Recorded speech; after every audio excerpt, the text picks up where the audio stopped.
So hello anime fans, क्या हाल चाल है। उम्मीद करता हूँ बढ़िया ही होगे। तो यार ये वीडियो होने वाले वेलकम टू NHK के एपिसोड नंबर 23 पे। तो स्टार्ट करते हैं, अपना टाइम वेस्ट करें। सो एपिसोड की स्टार्टिंग होती है वहीं पे जहाँ पे ये लोग रोज़ बैठ के अपनी क्लासेस करते हैं और वहाँ पे बैठ के अपने नोट्स में से कुछ पढ़ रही होती है। और तभी वो अपनी बुक को ऐसे करके लगा लेती है एक सुसाइड केस को पढ़ने के बाद। और तभी साटो भी दूसरी साइड से आने लग जाता है पार्क में आके जैसे वो इसको देखता है कि ऐसे करके क्यों बैठी हुई है। तो ये सोचता है कि पता नहीं है क्या बोल रही, मतलब क्या सोच रही है। तो वो उसके पास जाता है और उससे जाकर पूछता है कि क्या तुम ठीक हो, जिस पे वो कहती है हाँ मैं सही में ठीक हूँ, तो मैं टेंशन लेने वाली कोई बात नहीं है। उसके बाद वो जस्ट कहती है कि आज हम लोग कुछ अलग करेंगे रोज़ के हिसाब से। आज हम लोग एक क्विज टाइप करेंगे जो मतलब लोग की अपनी डेथ करने से, जब वो लोग मरने वाले होते हैं उससे पहले बोलने लग जाते हैं। और उसके बाद वो एक एक करके काफ़ी सारे क्विजेस उससे पूछती है, किसने क्या बोला, जिसमें से वो कोई भी सही नहीं दे रहा होता। लेकिन तभी गलती से वो ऐसी पूछती है और वो ऐसी तुक्का मार के बोल देता है और वो सही चला जाता है। और उसके बाद जैसे ही वो 5-7 पूछती है वो सारे के सारे वो सही सही आंसर दे रहा होता है। जिसके बाद वो कहती है चलो अब हम सुसाइड केस के बारे में आगे बढ़ते हैं। और उसके बाद वो सुसाइड केसेस के बारे में भी उसे पढ़ाने लग जाती है और उसमें वो काफ़ी अच्छे से मतलब आंसर वगैरह दे रहा होता है और उसको काफ़ी सारे आंसर्स आती होती है। और ऐसे करते करते काफ़ी ज़्यादा शाम हो जाती है। और उसके बाद वो बताती है कि एक सुसाइड केस के बारे में जिसका आंसर साटो को नहीं पता होता। जिसके रिप्लाई में वो बोलती है कि वो मेरे ही वहाँ का था, जिस सिटी में वो पहले रहती थी उस वाली सिटी का। उसके बाद वो बताती है कि यहाँ से वो मतलब वो स्टार्स की डायरेक्शन देख के बोलती है कि वो इस वाली साइड से आगे जाके आएगा। वो वहाँ पे एक पॉपुलर एक्ट्रेस ने सुसाइड कर ली थी, उसके बाद वो एक पॉपुलर सुसाइड केस बन गया था। एक दिन मैं वहाँ पे ऐसे ही घूम रही थी और मुझे वहाँ पे एक लेडी खड़ी हुई थी जो कि उसको देख के स्माइल कर रही होती है और वो भी आगे स्माइल पास कर रही होती है। लेकिन तभी बहुत तेज़ हवा चलती है और वो जैसे ही मतलब वो अपने आप को ऐसा करके बाल बाल पकड़ लेती है कि उड़े ना। और जैसे ही मतलब वो अपनी आंखें खोलती है वो वही लेडी उसके जस्ट सामने वहाँ से नीचे कूद जाती है। फिर उसके बाद वो कहती है कि चलो ये लास्ट केस था और इसके बाद आप कल मिलते हैं। कल तुम्हारा फाइनल टेस्ट होगा क्योंकि मुझे कहीं पे जाना है काफ़ी दूर, एक कंट्री में कुछ रीजंस की वजह से, क्या पता मैं वापस भी ना हूँ, तो मैं तुमसे क्लास टेस्ट एक और बार लेके जाऊँगी। जिसके बाद वो बोलती है कि कल फिर मैं तुमसे मिलती हूँ 12 बजे दोपहर को ट्रेन स्टेशन के पास, तुम आ जाना। और उसके बाद वहाँ से चली जाती है और उसके चले जाने के बाद नेक्स्ट डे 12 बजे का सीन दिखाते सीधा, जब साटो ट्रेन स्टेशन पे जाता है, ATM से पैसे निकालता है और उसके बाद ये भी आ जाती है। और उसके बाद ये लोग ट्रेन में बैठ के कहीं जाने लग जाते हैं। उसके बाद लोग वहाँ पे जाकर काफ़ी सारी एक्टिविटीज़ करते हैं, जैसे कि मूवी देखना, इधर उधर घूमना फिरना। उसके बाद लंच करते हैं और उसके बाद वो लोग वापस जाने लग जाते हैं। मतलब वैसे ही ऐसे सही दिन चला गया इन लोगों का। जैसे मतलब कभी बाहर बाहर जाओ तो हो जाता है और इतने में इनकी शाम हो जाती है। और जब ये लोग वापस आते हैं तो फिर वो बोलती है कि तो अब मैं इसके रिजल्ट्स देना चाहूँगी, तो तुम अच्छे से पास हो चुके हो और तुमने 3-4 महीने में काफ़ी ज़्यादा वो सक्सेस करी है, इस वजह से कॉन्ग्रेचुलेशंस। और अब मेरे पास तुम्हें देने के लिए एक और चीज़ है, एक और कॉन्ट्रैक्ट। उसके बाद वो साटो को वाला कॉन्ट्रैक्ट दे देती है और साटो उसको देखता है। उसके बाद जब साटो से पढ़ना स्टार्ट करता है, तुम वीडियो पॉज करके पढ़ लेना, यहाँ पे लिखा हुआ होगा।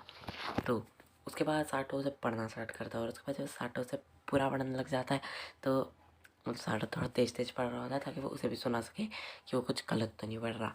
और उसके बाद दूसरी तरफ ये सोच रही होती है कि अब इसका रिएक्शन क्या होगा। और तभी साटो बोलता है कि जब मतलब साटो उस पूरे को ख़त्म करता है, वो बोलता है कि ये क्या है। जिसके रिप्लाई में ये बोलती है इतने टाइम होने की वजह से तुम भी मेरे ऊपर पागल हो गए इस वजह से। जिसके बाद साटो से रिजेक्ट करते हुए उसको वाला कॉन्ट्रैक्ट वापस कर देता है। और वापस करने के बाद वो बोलता है कि नहीं ऐसा नहीं, मतलब तुमको मेरे से भी ज़्यादा अच्छा लड़का मिल जाएगा, तुम्हें टेंशन लेने की क्या ज़रूरत है। उसके बाद वो बोलती है कि लेकिन फिर तो तुम्हारा दोस्त भी चला गया, तुम क्या करोगे। जिसके बाद वो बोलता है कि नहीं, मैं अकेला नहीं हूँ, मैं ठीक हूँ। उसके बाद वो वहाँ से भागता हुआ चल जाता है और सीधा वो घर में जाता है और घर में जाकर वो ऐसे लेट जाता है। और उसके बाद उसको वही वाली डॉल की आवाज़ आने लग जाती है कि साटो क्या तुम सही में अकेले नहीं हो। जिस पे वो बोलता है हाँ कोई दिक्कत। जिस पे वो बोलती है कि तो फिर तुमने कॉन्ट्रैक्ट साइन क्यों नहीं किया। जिसके बाद साटो बोलता है मेरे को नहीं पता। और तभी वो वाली डॉल यामाज़ाकी में बदल जाती है और यामाज़ाकी बोलता है कि अभी तक तो तुम ये चीज़ समझ गए होगे कि ह्यूमन बींग्स एक दूसरे पे रिलेट करते हैं और एक दूसरे को नीचा दिखाते हैं या फिर ऐसा करते हैं।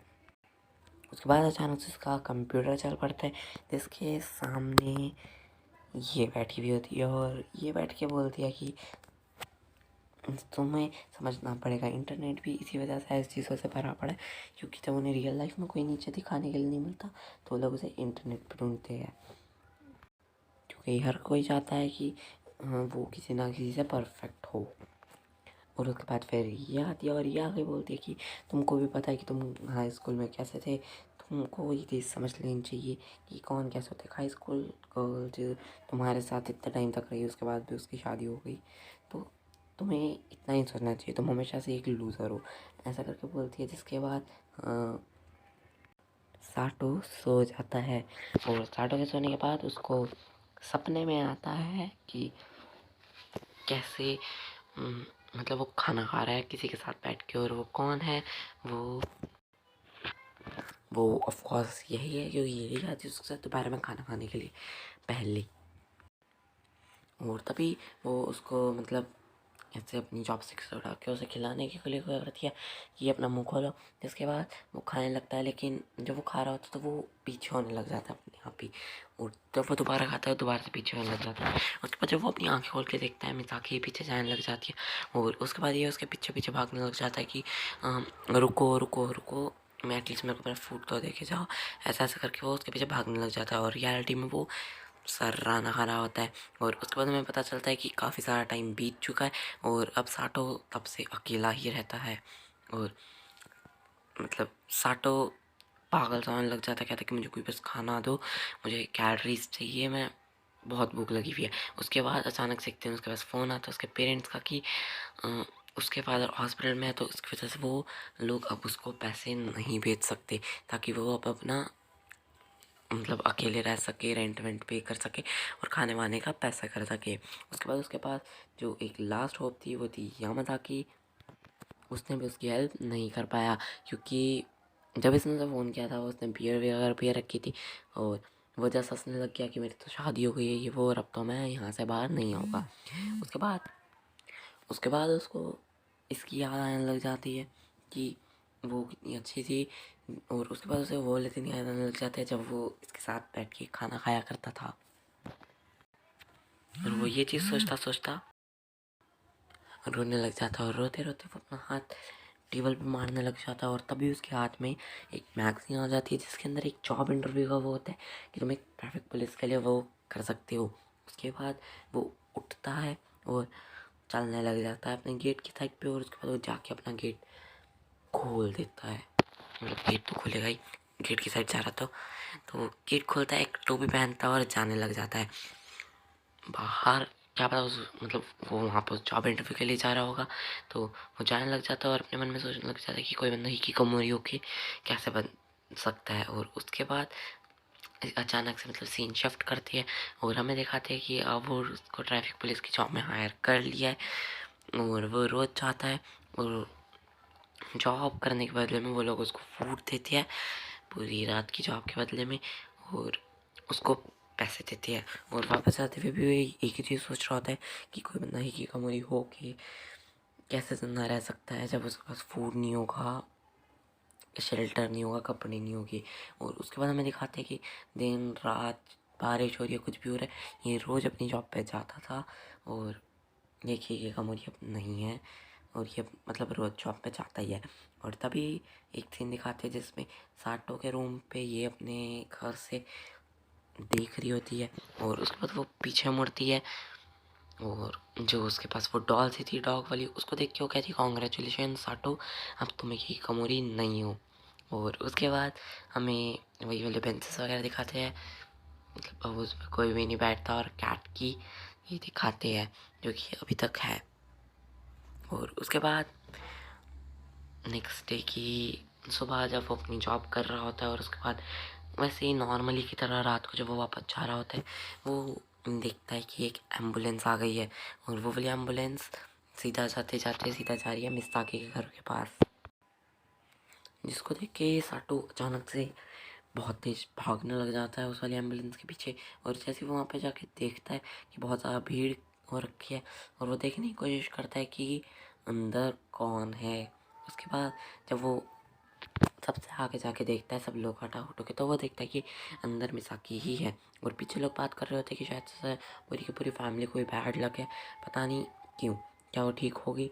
और उसके बाद तभी साटो सोचने लग जाता है कि उसको क्या हुआ, और बहुत ज़्यादा परेशान होने लग जाता है। उसके बाद नेक्स्ट डे की सुबह सुबह वो जस्ट उसके घर के सामने खड़ा होता है और उसके बेडरूम की साइड पे देख रहा होता है, मतलब बेडरूम वाली विंडो की साइड पे।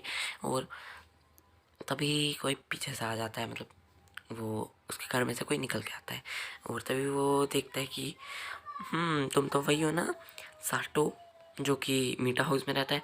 जिसके बाद साटो सोचता है कि ये मुझे कैसे जानते हैं। और उसके बाद सीन शिफ्ट होता है और ये वाली जगह दिखाते हैं। यहाँ पे हमें पता चलता है कि ये वाला जो बंदा है इसी का ही वो है, मीठा हाउस इसी का ही है जिसमें साटो रहता है। ये मतलब इसी से ही उसने खरीदा था वहाँ का एक रूम रेंट पे। उसके बाद वो बोलता है कि मैं इसके बारे में ज़्यादा तो बात नहीं करूँगा, लेकिन मिसाकी मेरी बहन की एक ही बेटी है। और वो ऐसा तब बोलता है जब साटो पूछता है कि उसको हुआ क्या, जिस पे वो बोलता है कि वो वॉशरूम में गिर गई थी नहाते हुए। और तब वो बताता है कि तो वो ऐसे क्यों कह रहे थे कि पूरी फैमिली को बैड लगे, जिस पे वो बोलता है कि मैं इसके बारे में ज़्यादा तो नहीं बोलूँगा, लेकिन मेरी वो जो मिसाकी है वो मेरी बेटी की अकेली मतलब एक ही बेटी है। उसके बाद वो स्टोरी सुनाना स्टार्ट करता है। जब मतलब मिसाकी पैदा हुई थी, जब उसका बर्थ हुआ था, तब उसके फादर की डेथ हो गई थी। उसके बाद उसकी बहन ने, मतलब मिसाकी की मम्मी ने एक दूसरी शादी की थी, लेकिन जिस लड़के से उसने शादी की थी दूसरी बार वो काफ़ी ज़्यादा वो था बदतमीज सा, और वो ड्रग्स से काफ़ी ज़्यादा एडिक्टेड था, जिसकी वजह से वो रोज़ वहाँ पे लड़ाई होती थी। और एक दिन अचानक से मिसाकी की मॉम ने सुसाइड कर लिया। अब किसी को भी नहीं पता कि वो सुसाइड थी या फिर एक्सीडेंट था, क्योंकि उस वक्त में मिसाकी की आंखें बंद हो गई थी बहुत तेज़ हवा के चलते। मिसाकी ने ऐसा बताया था। उसके बाद मिसाकी के पास कोई और नहीं बचा था सिवाय एक ऐसे फादर के जो कि उसका रियल फादर भी नहीं है, जो बहुत ज़्यादा ड्रग्स से एडिक्टेड है। और उसके बाद जो ये वाली क्लिप्स आती थी बीच में, वो एक्चुअली में किसी और की नहीं, उसके फादर की थी, जिसपे साटो काफ़ी ज़्यादा सोचने लग जाता है कि इतनी ज़्यादा वो थी मिसाकी के साथ। उसके बाद वो बोलता है कि शायद से तुम्हें याद नहीं, लेकिन हम लोग काफ़ी बार ट्रैफिक वाली साइड पे दिखे हैं, टकराए हैं। इसके बाद बोलता हम काफ़ी लोग आते तो मुझे याद नहीं रहता। उसके बाद वो लोग ऐसे ही बातें करते करते हॉस्पिटल तक पहुंच जाते, और हॉस्पिटल में जाके वो लोग जस्ट मिसाकी के रूम में जाते, तो वो अंदर रूम में जाके देखती है कि मिसाकी वहाँ पे नहीं बैठी हुई। और तभी वो देखते हैं कि अरे मिसाकी कहाँ पे गई। और उसके बाद वो भागने लग जाता है पूछने के लिए कि मिसाकी कहाँ पे है, लेकिन साटो वहीं पे चीज़ें देखने लग जाता है, और उसे एक डायरी दिखती है, जिसको देख के वो कुछ सोचता है। उसके बाद वो डायरी को खोल के देखता है, जिसमें लिखा हुआ होता है कि सब लोगों को बाय, मैं जाने लगी हूँ। और तभी ये वाला बंदा अपनी वाइफ के साथ वहाँ पे आ जाता है, और उसकी वाइफ बोल रही होती है जब मैं सामान लेने गई थी तब वो वहाँ पे सो रही थी, तो इस वजह से मेरे को नहीं पता। और तभी वो अंदर आके देखता तो वो कहता है कि साटो कहाँ पे है। और एक्चुअली में साटो कहीं पे बहुत स्पीड से भागता हुआ जा रहा है, 3-4 लोगों से टकराता हुआ वैसे एक ही बंदे से टकराता हुआ दिखाया था उसको। और उसके बाद वो फटाफट से भागता हुआ एटीएम में जाता है, और एटीएम में जाके वो जितने भी कैश मतलब उसके उसमें पड़ा हुआ था अकाउंट में, वो उसे निकाल लेता है। और तभी उसे एक पुरानी बात याद आती है मिसाक के साथ की जाए, उसमें वो बोलती है कि कोई भी बंदा ऐसा क्यों नहीं चाहेगा कि वो अपनी डेथ से पहले अपना होम टाउन देख सके एक लास्ट बार। और जब वो ये सोच रहा होता है तब सारे के सारे पैसे निकल जाते हैं और ये फटाफट से पैसों को लेता है और भागता हुआ जाके टैक्सी पकड़ता है। और टैक्सी लेने के बाद ये टैक्सी में बैठ के मतलब जाता है और ये पहुंच जाता है ट्रेन स्टेशन पे। और ट्रेन स्टेशन पे कह रहा होता है कि फटाफट से बस मेरी तुम टिकट बनाओ। और टिकट बनाते वक्त जैसे ही वो जाता है उसके बाद वो सीधा ट्रेन में चला जाता है बिना टाइम वेस्ट करे। उसके बाद वो मतलब ट्रेन चलने लग जाती है तो वो किसी और बॉक्स में नहीं जा सकता। लेकिन उस ट्रेन में कौन होता है? यस, उसी ट्रेन में होती है मिसाकी, जो कि सोच रही होती है कि मैं एक लास्ट बार तो वहाँ पे जाओगी, मतलब अपने होम टाउन के बारे में बात कर रही है। और ट्रेन चलती जा रही होती है और उसके बाद हमें दिखाती है एंडिंग में वो वाला ही सुसाइड पॉइंट काफ़ी देर तक। उसके बाद एपिसोड ख़त्म हो जाता है, एपिसोड नंबर 23। और उसके बाद गाने के बीच में हमें ये चीज़ दिखाते हैं, देखो तुम्हें The Japanese Hysterics Association. The Japanese Pessimism Association. Next episode. Welcome to the NHK. और इसी के साथ एपिसोड ख़त्म हो जाता है। ठीक है, मैं जानता हूँ मनी वाला एपिसोड काफ़ी लेट आया है फॉर सम रीज़न, तुम लोग समझ गए हो कि लास्ट वाली वीडियो भी काफ़ी लेट आई थी। और इसके आगे वाला एपिसोड लास्ट एपिसोड है, तो आई प्रॉमिस उसमें ज़्यादा टाइम नहीं लगा होगा, पक्का कल या परसों तक मिल जाएगी। मतलब बना ही दूंगा मैं कल या परसों तक। बाकी मैं मिलता हूँ मुझसे नेक्स्ट एपिसोड में, तब तक के लिए गुड बाय। लेकिन जाने से पहले तुम लोग मेरे चैनल को एक बार सब्सक्राइब कर दो और घंटी दबा दो, नहीं तो लास्ट एपिसोड की नोटिफिकेशन नहीं आएगी तुम लोगों के पास, और घंटी दबाने से आ जाएगी। बाकी जाते जाते वीडियो भी लाइक करते जाना यार, अच्छा लगता है। बाकी मैं मिलूंगा उससे नेक्स्ट एपिसोड में, तब तक के लिए गुड बाय।